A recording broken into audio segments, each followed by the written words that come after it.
ആദരണീയനായ രഞ്ജിത്തച്ഛൻ, പ്രിയപ്പെട്ട ബിൻസു ഫിലിപ്പച്ചൻ, ടോമച്ചൻ, പാതി നോമ്പിൻ്റെ ഈ സന്ധിയിൽ ദൈവസന്നിധിയിൽ കടന്നു വന്ന ദൈവത്തിൻ്റെ ജനമേ, കർത്താവായ യേശുക്രിസ്തുവിന്റെ നാമത്തിൽ സ്നേഹവന്ദനം. ക്രൂശിതനിലേക്കുള്ള നോട്ടം, ലുക്കിംഗ് ടു ദ ക്രൂസിഫൈഡ്. യോഹന്നാന്റെ സുവിശേഷം 3-ാം അധ്യായവും സംഖ്യാപുസ്തകം 21 ചില വാക്യങ്ങളുമാണ് ആധാരമായിട്ട് നമ്മൾ വായിച്ച് കേട്ടത്. യോഹന്നാന്റെ സുവിശേഷം 3-ാം അധ്യായത്തിൽ നിക്കോദമോസ് എന്ന് പറയുന്നൊരു ഭക്തനായ മനുഷ്യനെ പരിചയപ്പെടുത്തുന്ന അധ്യായമാണ്. യോഹന്നാന്റെ സുവിശേഷത്തിൽ മാത്രം പേര് പറയുന്ന ഒരു കഥാപാത്രമാണ് നിക്കോദമോസ്. ഒരു കൊള്ളിമീൻ പോലെ ഉദിച്ചുയർന്ന് ആ ഒരു പുസ്തകം കൊണ്ട് അവസാനിച്ചു പോകുന്ന ചെറിയ ചില വാക്യങ്ങളിൽ മാത്രം പരാമർശിക്കപ്പെടുന്ന പേരാണ് നിക്കോദമോസ് എന്ന പേര്. ഇദ്ദേഹം യഹൂദന്മാരുടെ ഒരു പ്രമാണിയായിരുന്നു എന്ന് പറയുന്നു. യോഹന്നാന്റെ സുവിശേഷം 3-ാം അധ്യായത്തിൻ്റെ ആദ്യ വാക്യത്തിൽ യേശുവിനോട് വാദിക്കാൻ, തർക്കിക്കാൻ, താൻ വിശ്വസിച്ചിരുന്നതും ചിന്തിച്ചിരുന്നതിൽ നിന്ന് വ്യത്യസ്തമായ ചില പഠിപ്പിക്കലുകൾ കേട്ടപ്പോൾ അതിനെതിരെ ചില തർക്കസംഗതികളുമായിട്ടൊക്കെ മുൻപോട്ട് വന്ന മനുഷ്യനാണ് നിക്കോദമോസ്.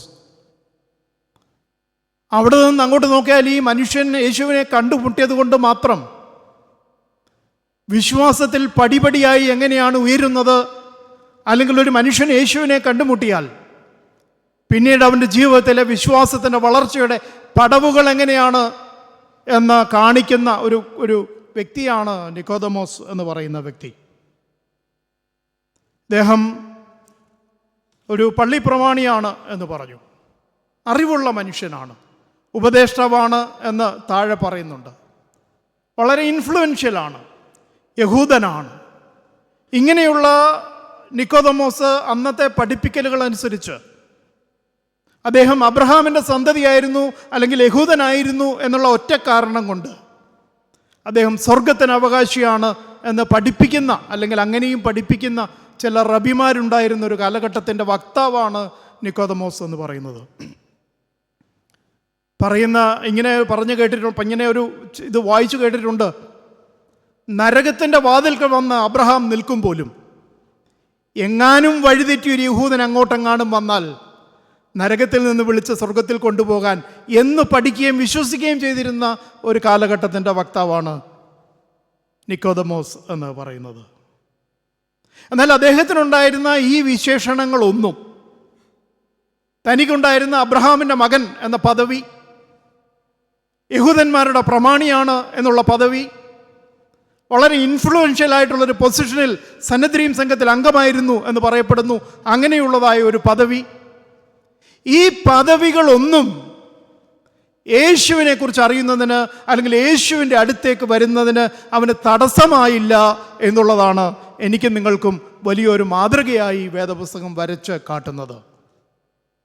ലോകം തുല്യം ചാർത്തി തന്ന എന്ത് പദവിയാണെങ്കിലും, എന്ത് സോഷ്യൽ സ്റ്റാറ്റസ് ആണ് നമുക്കുള്ളതെങ്കിലും, അതൊന്നും യേശുവിനെ കണ്ടുമുട്ടുന്നതിന്, അല്ലെങ്കിൽ യേശുവിൻ്റെ അടുത്തേക്ക് വരുന്നതിന് തടസ്സമാകരുത് എന്ന് നിക്കോദമോസ് നമ്മളെ പഠിപ്പിക്കുകയാണ്.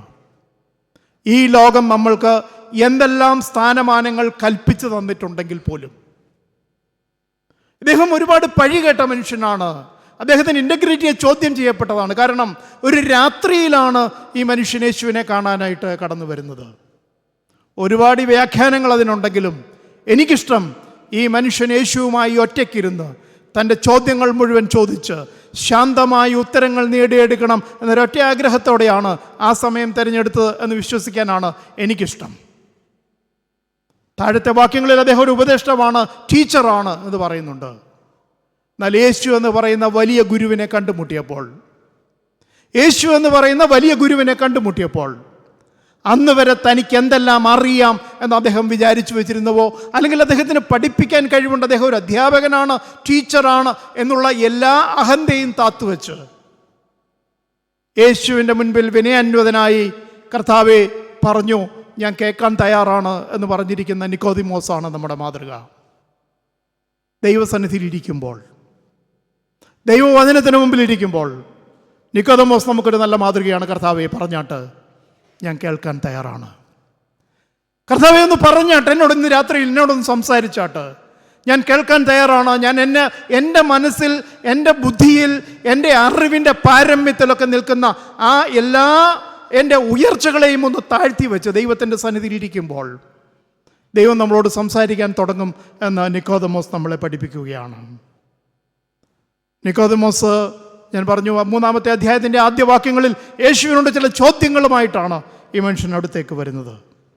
ആ ചോദ്യത്തിൻ്റെ മറുപടിയുമായി കർത്താവ് താഴേക്ക് വരുമ്പോൾ കർത്താവ് പറയുന്നു, സ്വർഗരാജ്യം ദൈവരാജ്യമൊക്കെയാണ് ഇദ്ദേഹത്തിൻ്റെ സംശയം. എന്നാൽ കർത്താവ് പറയുന്നൊരു കാര്യമുണ്ട്, ഇത് പറയാൻ യേശുവിനെ പോലെ യോഗ്യനായി മറ്റൊരാളില്ല. കാരണം എന്താണ്? ഞാൻ സ്വർഗത്തിൽ നിന്ന് ഇറങ്ങി വന്ന ദൈവമാണ്.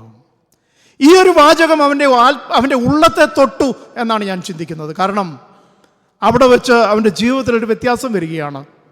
യോഹന്നാന്റെ സുവിശേഷം 7-ാം അധ്യായത്തിൻ്റെ 50-ാമത്തെ വാക്യത്തിലേക്ക് വരുമ്പോൾ യേശുവിനോട് വാദിക്കാൻ വന്നവൻ യേശുവിന് വേണ്ടി വാദിക്കുന്ന ചരിത്രമാണ്, അല്ലെങ്കിൽ ചിത്രമാണ് നമ്മൾ കാണുന്നത്. സന്നിധിയും സംഘത്തിലാണ് എന്ന് തോന്നുന്നു. മഹാപുരോഹിതന്മാരെല്ലാം കൂടെ ഇരിപ്പുണ്ട്.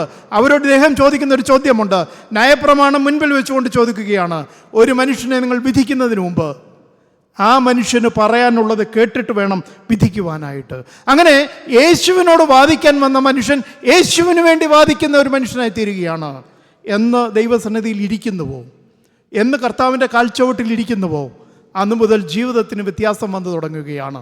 നിക്കോദെമോസ് യേശുവിനോട് തർക്കിക്കാൻ വന്നവൻ ഇപ്പോൾ യേശുവിന് വേണ്ടി വാദിക്കാനായിട്ട് തുടങ്ങുകയാണ്. സബ്ജക്റ്റ് ഞാൻ പറഞ്ഞു സ്വർഗരാജ്യമാണ്, അല്ലെങ്കിൽ സിറ്റിസൺഷിപ്പാണ്. അപ്പോൾ സ്വർഗത്തിൽ നിന്ന് വന്ന ഒരാളിന് മാത്രമേ ആ ചോദ്യത്തിൻ്റെ ഉത്തരം പറയാൻ കഴിയുള്ളൂ എന്ന കർത്താവിൻ്റെ വാക്കുകൾക്ക് മുൻപിൽ വിനയപ്പെടുകയാണ്. കർത്താവ് ഒരു കാര്യം കൂടെ പറയുകയാണ്. വളരെ വളരെ ശക്തമായൊരു വാചകമാണ് പിന്നീട് പറയുന്നത്.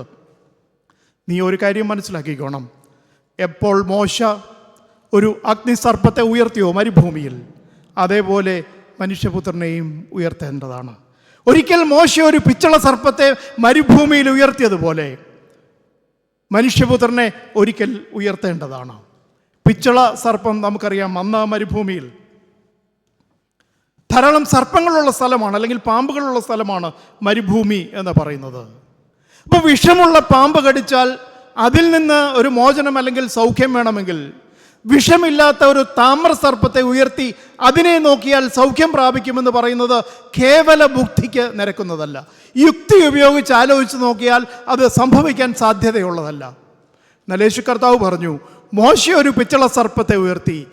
ആര് തങ്ങളുടെ ബുദ്ധിയും യുക്തിയും എല്ലാം താത്തുവെച്ച് ദൈവം പറഞ്ഞത് കേട്ട്, മോശ പറഞ്ഞത് കേട്ട് കടിയേറ്റവൻ ആര് താമ്രസർപ്പത്തെ നോക്കിയോ അങ്ങനെ നോക്കിയവരെല്ലാവരും രക്ഷപ്പെട്ടിട്ടുണ്ട്.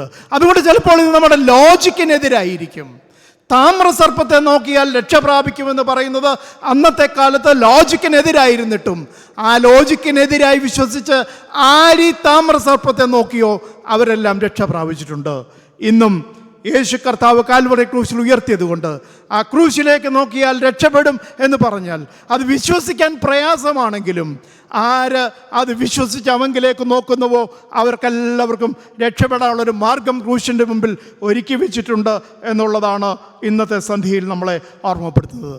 നാം വിശ്വസിക്കുന്നുണ്ടോ ഇല്ലയോ എന്നുള്ളതല്ല, വിശ്വസിച്ചാലും ഇല്ലെങ്കിലും താമ്രസർപ്പത്തെ നോക്കി ആരൊക്കെ രക്ഷപ്പെട്ടിട്ടുണ്ടോ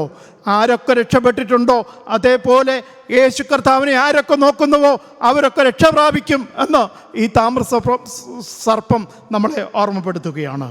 മനോഹരമായ ഒരു ചിത്രമുണ്ട്, കൊടിമരത്തിന്മേൽ തൂക്കിയ താമ്ര സർപ്പത്തിൻ്റെ ചിത്രം. കൊടിമരത്തിന്മേൽ താമ്രസർപ്പം തൂക്കിയിരിക്കുകയാണ്. എന്നാൽ ആ കൊടിമരത്തിൻ്റെ ചുവട്ടിൽ ഒരു മനുഷ്യൻ മരിച്ചിരിപ്പുണ്ട്. വളരെ സരസമായ രീതിയിൽ ഈ കഥ പറഞ്ഞ് പ്രാസംഗികൻ കഥ അവസാനിപ്പിച്ചു. അവൻ അവിടെ നിന്ന് മുകളിലോട്ടൊന്ന് നോക്കാമായിരുന്നിട്ട് കൂടി ആ നോട്ടം സാധ്യമാകാതെ പോയതുകൊണ്ട് ആ കൊടിമരത്തിൻ്റെ ചുവട്ടിൽ മരിച്ചിരിക്കുന്ന മനുഷ്യൻ്റെ ഒരു ചിത്രമാണ്, അങ്ങനെ ഒരു ചിത്രമുണ്ട് എന്നാണ് പറയപ്പെടുന്നത്. ഈ പ്രസംഗമെല്ലാം കഴിഞ്ഞ് പുറത്തിറങ്ങിയപ്പോൾ പ്രാസംഗികനോട് പ്രായമുള്ളൊരു അമ്മച്ചി വന്ന് ചോദിച്ചു, ആ കൊടിമരത്തിൻ്റെ ചുവട്ടിൽ മരിച്ചിരിക്കുന്ന മനുഷ്യൻ ആരാണ് എന്ന് പറയാമോ എന്ന് ചോദിച്ചു. പക്ഷെ പറഞ്ഞു, അങ്ങനെയൊന്നും പറയാനൊന്നും പറ്റത്തില്ല. ആരോ ഒരാൾ കൊടിമരത്തിൻ്റെ ചുവട്ടിൽ ഇരുന്നിട്ട് പോലും അവൻ മുകളിലേക്ക് നോക്കിയില്ല എന്നതാണ് കാരണം. അപ്പോൾ ഈ അമ്മച്ചി ഇങ്ങനെ പറഞ്ഞു എന്നാണ് പറയുന്നത്, ആ മനുഷ്യൻ ചിലപ്പം പള്ളിയുടെ സെക്രട്ടറി ആയിരിക്കും. കാരണം പള്ളിക്കകത്തിരുന്ന് കഞ്ഞി വെക്കുന്നതിൻ്റെ കണക്കെഴുതുന്ന സമയത്ത് ക്രൂശിലേക്ക് നോക്കാൻ മറന്നുപോയതുകൊണ്ട് കൊടിമരത്തിൻ്റെ ചുവട്ടിലാണ് ഇരുന്നതെങ്കിലും, എന്നെ നിങ്ങളെയും വളരെ വളരെ വേദനയോടെ ഓർപ്പിക്കേണ്ട ഒരു ചിന്തയാണ്. കൊടിമരത്തിൻ്റെ ചുവട്ടിലാണ് ഇരിപ്പെങ്കിലും ചിലപ്പോൾ മേളിലോട്ട് നോക്കാൻ നമ്മൾ മറന്നു പോകുന്നുണ്ടെങ്കിൽ ഇന്ന് രാത്രിയിൽ സ്വയം ശോധന ചെയ്യണം. കർത്താവേ, ക്രൂശിൻ്റെ ചുവട്ടിലാണ് ഇരിപ്പ്, പക്ഷേ നോക്കാൻ മറന്നു പോകുന്നുണ്ടെങ്കിൽ കുറവുകൾ ക്ഷമിക്കണം. നമുക്കറിയാം, ഒരേ ക്രൂശിൻ്റെ ചുവട്ടിലാണ് രണ്ട് വ്യത്യസ്ത സംഭവങ്ങൾ നടക്കുന്നത്. രണ്ട് കള്ളന്മാരാണ് കഥാപാത്രങ്ങൾ. ദാവീദ് പുത്ര, നീ നിത്യത, നീ രാജ്യത്വം പ്രാപിച്ചു വരുമ്പോൾ എന്നെ കൂടെ ഓർക്കണേ എന്ന് പറഞ്ഞൊരു മനുഷ്യനുണ്ട്. ആ മനുഷ്യൻ നിത്യതയിലേക്ക് നടന്നെടുക്കുമ്പോൾ അതേ സ്ഥലത്ത് നിന്ന്, അതേ ക്രൂശിൻ്റെ ചുവട്ടിൽ നിന്ന് മറ്റൊരു മനുഷ്യൻ നിത്യനാശത്തിലേക്ക് നടന്നെടുക്കുകയാണ്. ഒരേ സംഭവമാണ്, ഒരേ സ്ഥലമാണ്, ഒരേ ഇടമാണ്, ഒരേ ക്രൂശാണ്. പക്ഷെ ഒരു മനുഷ്യൻ അവൻ നിത്യതയിലേക്ക് നടന്നെടുക്കുമ്പോൾ, നിത്യയുടെ സന്തോഷത്തിലേക്ക് നടന്നെടുക്കുമ്പോൾ, മറ്റേ മനുഷ്യൻ അവൻ നിത്യനാശത്തിലേക്ക് പോവുകയാണ്. എൻ്റെയും നിങ്ങളുടെയും മുമ്പിലുള്ള അവസരങ്ങളെല്ലാം തുല്യമാണ്. എനിക്ക് നിങ്ങൾക്കും വേണ്ടി ഒരുക്കിയിരിക്കുന്ന കാൽവറി ക്രൂശ് അതെല്ലാം തുല്യമാണ്. നമ്മൾക്ക് ലഭിക്കുന്ന വചനങ്ങൾ അതെല്ലാം തുല്യമാണ്. ആരാധിക്കാനുള്ള സൗകര്യം അതെല്ലാം തുല്യമാണ്. എന്നിട്ടും ഒരാൾ നിത്യതയിലേക്കും മറ്റൊരാൾ നിത്യനാശത്തിലേക്ക് പോകുന്ന ചിത്രമാണ് ഗോൽഗോഥായിൽ വരച്ചു കാട്ടിയിരിക്കുന്നത് എന്ന് നമ്മൾ മറന്നു പോകരുത്. നിക്കോദോമോസിൻ്റെ ചരിത്രം എടുക്കുമ്പോൾ നിക്കോദോമോസ് ജീവിതത്തിൽ മാത്രമല്ല, അവൻ വിശുദ്ധിയിൽ മാത്രമല്ല, അവൻ ദൈവത്തിൽ വളരുകയാണ് എന്ന് ഞാൻ പറഞ്ഞു. യേശുവിനോട് വാദിക്കാൻ വന്നവൻ യേശുവിന് വേണ്ടി വാദിക്കുന്ന ചിത്രം യോഹന്നാന്റെ സുവിശേഷം 7-ാം അധ്യായത്തിൻ്റെ 50-ാമത്തെ വാക്യത്തിൽ കണ്ടെങ്കിൽ, യോഹന്നാന്റെ സുവിശേഷം 19-ാം അധ്യായം അവസാനിക്കുമ്പോഴേക്ക് യേശു കർത്താവിൻ്റെ ശവസംസ്കാര ശുശ്രൂഷ നടത്തുവാൻ 100 റാത്തൽ മൂറും അകിലുമായിട്ടൊക്കെ വന്ന് ശവസംസ്കാര ശുശ്രൂഷ നടത്തുന്ന അരിമത്യയിലെ യോസഫിൻ്റെ കൂടെ ഈ നിക്കോദെമോസിനെ കാണുമ്പോൾ ഒരു കാര്യം ഓർത്തോണം. ഒരിക്കൽ രാത്രിയിൽ വരാൻ ഭയമായിരുന്നവൻ, ഒരിക്കൽ രാത്രിയിൽ യേശുവിൻ്റെ അടുക്കൽ വരാൻ ഭയമായിരുന്നവൻ, അവൻ പ്രഖ്യാപിക്കുകയാണ്, ഇവനാണ് ജീവനുള്ള ദൈവത്തിൻ്റെ പുത്രനായ ക്രിസ്തു. എനിക്ക് ഈ ലോകത്തിൽ പാരമ്പര്യം പറയുന്നത് നിക്കോദെമോസിനുണ്ടായിരുന്ന എല്ലാ അധികാര സ്ഥാനങ്ങളും അന്നത്തെ യഹൂദ പ്രമാണിമാർ എടുത്തു കളഞ്ഞു എന്നാണ് പാരമ്പര്യം പറയുന്നത്. എന്നാലും നിക്കോദെമോസ് പറയും, യേശു നിമിത്തം ഇതെനിക്ക് നഷ്ടപ്പെട്ടതെല്ലാം, യേശു നിമിത്തം എനിക്ക് നഷ്ടപ്പെട്ടതെല്ലാം. പൗലോസിനോട് ചേർന്ന് ഈ മനുഷ്യൻ പറയും, ഇതെല്ലാം എനിക്ക് ചപ്പും ചവറുമാണ്. കാരണം എൻ്റെ സ്ഥാനങ്ങൾ, അധികാര ചിഹ്നങ്ങൾ, മതത്തിൻ്റെതായ മേലാളത്ത സ്ഥാനം, ഇതെല്ലാം നഷ്ടമായാലും ഞാൻ ഒരു മനുഷ്യനെ കണ്ടുമുട്ടി, ആ മനുഷ്യന് സ്വർഗത്തിലെ പൗരത്വം വാഗ്ദാനം ചെയ്തവനാണ്. അതുകൊണ്ട് ഇന്ന് സന്ധ്യയിൽ നിക്കോദെമോസിൻ്റെ ചരിത്രം പറഞ്ഞ് അവസാനിപ്പിക്കുമ്പോൾ എനിക്ക് പറയാനുള്ളത് ഇത്രയേ ഉള്ളൂ. യേശുവിനെതിരായി വാദിക്കാൻ വന്ന ഒരു മനുഷ്യൻ യേശുവിൻ്റെ കാൽച്ചുവട്ടിൽ ഒരല്പസമയം സ്വസ്ഥമായിരുന്നപ്പോൾ, സ്വസ്ഥമായിട്ട് ദൈവസന്നിധിയിൽ ഇരിക്കാൻ സമയം കിട്ടുന്നുണ്ടോ എന്നുള്ളതാണ് ചോദ്യം. സന്ധ്യയിൽ ആലോചിച്ച് നോക്കണം. സ്വസ്ഥമായിട്ട് ദൈവസന്നിധിയിൽ ഇരിക്കാൻ എത്ര സമയം നമുക്ക് കിട്ടുന്നുണ്ട് എന്നുള്ളതാണ് ചോദ്യം. സ്വസ്ഥമായി ദൈവസന്നിധിയിൽ ഇരിക്കുമ്പോഴാണ് ദൈവത്തിന് നമ്മളോട് സംസാരിക്കാനുള്ളത്, നമ്മളോട് പറയാനുള്ളത് ദൈവം പറയാനായിട്ട് പോകുന്നു. അങ്ങനെയാണെങ്കിൽ ഇന്ന് സന്ധ്യ പറയണം, കർത്താവേ, നിക്കോദെമോസിനെ പോലെ എപ്പോഴാണെന്നൊന്നും അറിഞ്ഞുകൂടാ, പക്ഷേ എനിക്ക് നിൻ്റെ കാൽച്ചുവട്ടിൽ വന്ന് ലോകം തന്ന എല്ലാ സ്ഥാനങ്ങളും ഉപേക്ഷിച്ചിട്ട്, എൻ്റെ മൗഢ്യതയൊക്കെ ഉപേക്ഷിച്ചിട്ട് ദൈവസന്നിധിയിൽ കാൽച്ചുവട്ടിൽ വന്നിരുന്ന് കർത്താവിന് പറയാനുള്ളതെന്ന് കേൾക്കാൻ ഒരു 5 മിനിറ്റ് ചെലവാക്കാനുള്ളൊരു സമയം തരണേ എന്ന് പ്രാർത്ഥിക്കുക. അങ്ങനെ പ്രാർത്ഥിച്ചാൽ പ്രാർത്ഥനയ്ക്ക് ദൈവം മറുപടി തരുന്നവനാണ്. കർത്താവേ, നീ രാജ്യത്വം പ്രാപിച്ചു വരുമ്പോൾ ഓർത്തോണേ എന്ന് പറഞ്ഞൊരു പ്രാർത്ഥനയുണ്ട്. ആ പ്രാർത്ഥനയ്ക്ക് മറുപടി കൊടുത്ത ഒരു ദൈവമാണ്. എന്നാൽ മറ്റേ കള്ളൻ്റെ ഒരു പ്രാർത്ഥനയുണ്ട്, കഴിയുമെങ്കിൽ നിനക്ക് ഞങ്ങളെ ഒന്ന് രക്ഷിക്ക്. എല്ലാ പ്രാർത്ഥനയ്ക്കും മറുപടി തരത്തില്ല. ദൈവത്തിന് ഹിതമുള്ള പ്രാർത്ഥനയുണ്ട്. ആ പ്രാർത്ഥനയ്ക്കൊക്കെ മറുപടി തരുന്ന ദൈവമാണ്. അതുകൊണ്ട് ദൈവസന്നിധിയിൽ 5 മിനിറ്റ് താഴ്ത്തി ഏൽപ്പിച്ചു കൊടുക്കുന്നുവോ അവരോട് സംസാരിക്കുന്ന ദൈവമാണ്. അവരോട് ദൈവം സംസാരിക്കുമ്പോൾ അവർക്ക് വേണ്ടി നിത്യത ഒരുക്കുന്ന ദൈവമാണ്. കാൽവറി ക്രൂശിൽ കർത്താവിനെ ഉയർത്തിയത് എനിക്കും നിങ്ങൾക്കും വേണ്ടിയാണ്, എൻ്റെയും നിങ്ങളുടെയും നിത്യത ഉറപ്പാക്കാനാണ് എന്നുള്ള ചിന്തയാണ് ഈ നിക്കോദെമോസ് നമ്മളെ പഠിപ്പിക്കുന്നത്. ദൈവസന്നിധിയിൽ ഞാൻ എൻ്റെ വാക്കുകളെ അവസാനിപ്പിക്കുകയാണ്. എനിക്ക് വേണ്ടിയാണ് ക്രൂശിൽ കർത്താവ് ഉയർത്തപ്പെട്ടത്. ലഭിച്ച അവസരങ്ങളെല്ലാം തുല്യമാണ്. എനിക്ക് വേണ്ടി കൂടിയാണ് ഈ കർത്താവ് മരിച്ചത്. എനിക്ക് വേണ്ടിയാണ് അവൻ ഉയർത്തെഴുന്നേറ്റത്. എന്നാൽ ഞാൻ എപ്പോൾ ഏൽപ്പിച്ചു കൊടുക്കുന്നുവോ അപ്പോഴാണ് എൻ്റെ ദൈവം എനിക്ക് വേണ്ടി അത്ഭുതം ചെയ്യുന്നത് എന്നുള്ള പ്രാർത്ഥനയോട് എൻ്റെ വാക്കുകൾ നിർത്തുന്നു. ദൈവം നമ്മളെ സഹായിക്കട്ടെ. ഞങ്ങളെയുള്ള സ്നേഹിതന്റെ വാഴ്ത്തപ്പെട്ട സ്വർഗ്ഗസ്ഥപിതാവേ, ഈ മനോഹരമായ ദിവസത്തിൻ്റെ സന്ധിക്കായിട്ട് ഞങ്ങൾ നിന്നെ സ്തുതിക്കുന്നു, സ്തോത്രം ചെയ്യുന്നു. താവേ, 25 നോയമ്പിൻ്റെ ഈ ദിവസത്തിൽ ഇത്രയും പേർക്ക് ഒന്നിച്ച്